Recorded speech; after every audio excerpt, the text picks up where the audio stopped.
Hey there, today we're going to look at how to use banners, headers, and footers on Substack 2025 full guide. So let's get started. First, head over to the Substack homepage. Over here, click the Settings tab near the top of the page. After that, from the left menu, click on Emails. Then look for the email header and footer section and click Edit. Over here in the banner image subsection, click the upload button to add your image. After that, scroll to the header for all posts section and click edit. Then type your custom header. Over here, click the button drop down and choose subscribe. After that, click save to apply the changes. Now for the footer, look for the footer for all posts section and click edit.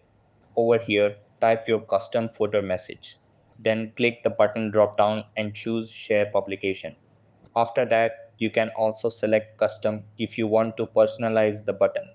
Then feel free to add multiple buttons if needed. Before finalizing, click Save again. And that wraps it up. Appreciate you watching. See you in the next.